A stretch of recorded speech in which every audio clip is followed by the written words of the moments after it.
Welcome back. If you've just joined us, you're watching Channels Television celebrating 21 years of professional broadcasting.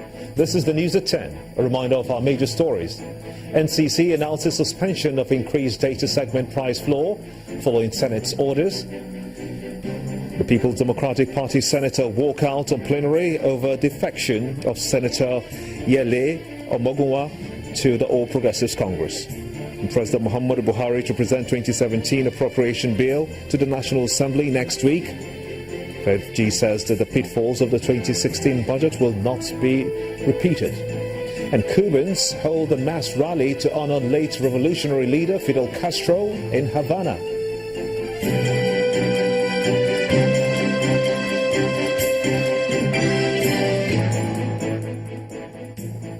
Do remember that all our top stories can be found on our website as channelstv.com and on youtube.com/channelsweb. Log on to m.channelstv.com to view us live on your mobile device. You can also download the Channels TV app for Android, iOS and Windows phones from their respective stores. Besides the news and updates, the Channels TV app has an eyewitness feature. We encourage you to use it to share those pictures, videos or news of happenings around you. Just install the app, then tap and swipe to reveal the eyewitness menu and follow the instructions. Time now to move on to our Abuja studios where Linda Akibe is standing by to take us through. Linda. Hello, Gimba. The governor-elect of Ondo State, Mr. Olurotimi Akeredolu, has received his certificate of return from the Independent National Electoral Commission, INEC, in Akure, the state capital, alongside his deputy, Mr. Bola Ajayi. Mr. Akeredolu, who was accompanied by his wife, Betty, and other party officials, said his victory at the polls is for the entire people of Ondo State.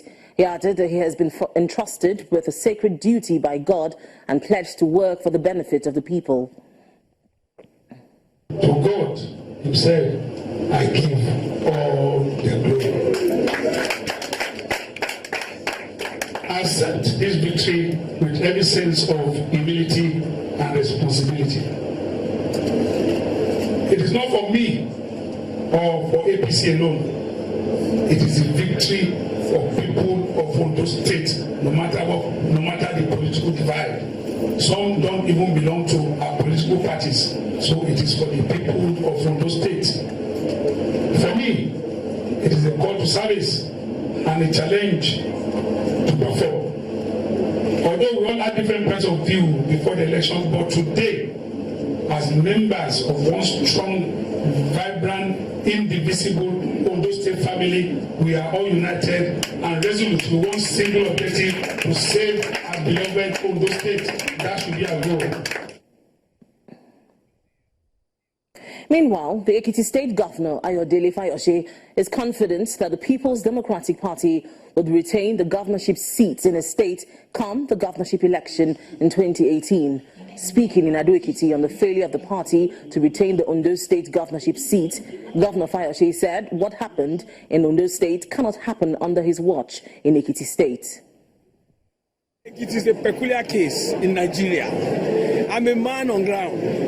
Whether you deny, whether you agree with me, there will be an opportunity to do election again. I want to assure Nigerians, we will repeat that feat. God helping me. They will have nothing in any local government. They will not win any local government here. Let them bring the whole treasury, this TSA, the whole money in TSA to Ekiti. They will not win any local government. I am one with the people. Democracy is about the people. And let me tell you, Governor Mimiko may have his challenges, but it does not mean they voted right. Governor Mimiko may have issues, but does not mean they voted right. In another 1 year, in another 18 months, we will know whether they've done the right thing or they've done the wrong thing. When we were talking about change in Nigeria, where are we now? What has changed? Rather, the people are now poorer, in poverty, in hunger. So nothing to celebrate. And away from politics, Nigeria is just 10% away from reaching the year 2020 target of eliminating new HIV/AIDS infections in the country. That is, according to the Director General of the National Agency for the Control of AIDS, NACA, Mr. Sani Aliyu. He made the remarks at the ongoing 2016 National HIV/AIDS Prevention Conference in Abuja, where he stated that Nigeria has been recording a steady decline in HIV prevalence from a peak of 5.8% in 2001 to 3% in 2014. The impact prevention has had on the HIV epidemic has been significant.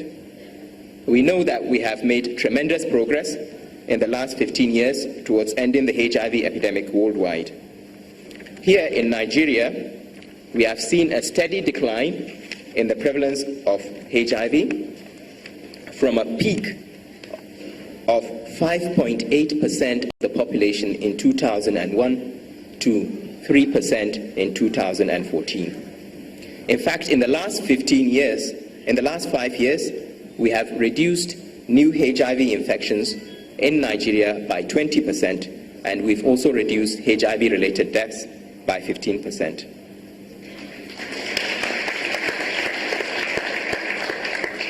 From the perspective of preventing new HIV infections, as a country, we are only 10% away from reaching the magic tipping point, at which stage the number of new HIV infections equals the number of people on treatment.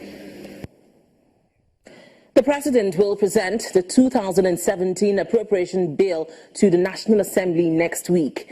The Minister of Budget and National Planning, Senator Udo Udoma, made this known to State House correspondents after today's Federal Executive Council meeting, adding that the exact date and time for the budget presentation will be determined by the National Assembly. He explained that the 2017 fiscal document, of which he gave no details, has been well prepared to avoid the pitfalls that characterized the 2016 budget. Our correspondent Omelogo Nadi reports. The Federal Executive Council meeting, presided over by the President, Muhammadu Buhari, lasted over 5 hours. But that is to be expected when the topic on the trashing is the 2017 national budget. The Minister of Budget and National Planning, who gave State House correspondents details of the meeting, says federal government is set to present a carefully prepared 2017 budget to the National Assembly. The budget has been approved by the Federal Executive Council. The details, of course, will be revealed when the President presents the budget to the National Assembly. The President will be communicating to the National Assembly, and of course it will be at the National Assembly's discretion, ultimately. So the President will write to them, and it's after they confirm, they have to confirm, then the President can come to address them. The Minister of Power, Works and Housing, Dr. Babatunde Fashola, who also briefed journalists, announced Council's approval for the construction of some hydro dams in parts of the country to boost electricity supply, which has dropped significantly in recent months. The Council approved the business case for concessioning and development of Ikeregot Dam for 6 megawatts of electricity, Bakolori Dam in Zamfara for 3.2 megawatt, Jibia Dam in Katsina for 4 megawatt, Zobe Dam.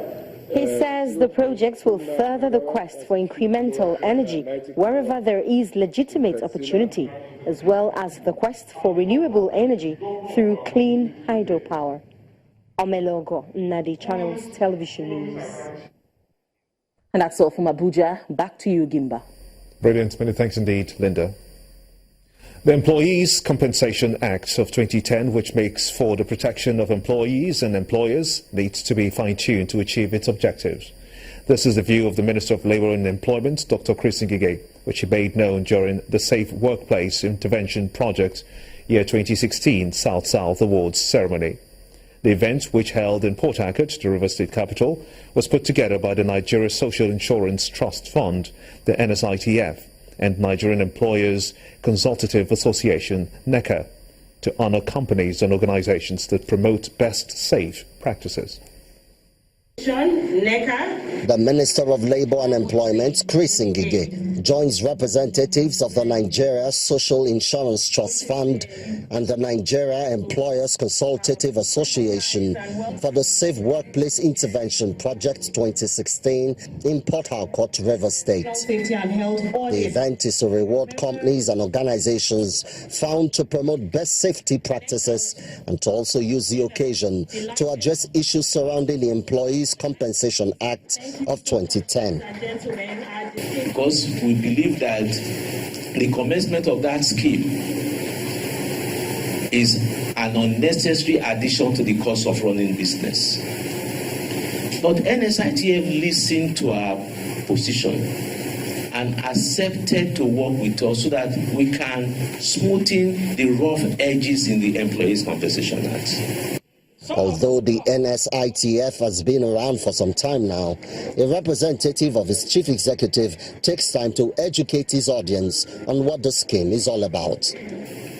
We have 125 beneficiaries that on a monthly basis we pay survivors benefit in form of death benefit to such families because they lost their loved ones in the course of work. The Minister of Labour, however, challenges the organization to do more in the area of implementation. I can tell you that the employers, especially in the southwest area, south-south area, have shown tremendous interest in this particular program.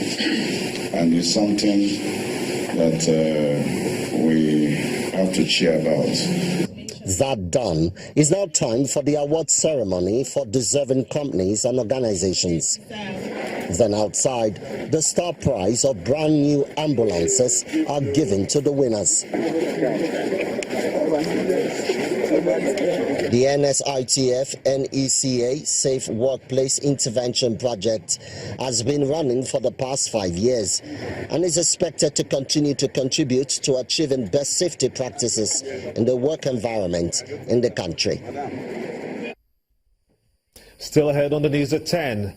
OPEC members agreed to a 1.2 million barrel per day output cuts to 32.5 million a day, the first time in 8 years.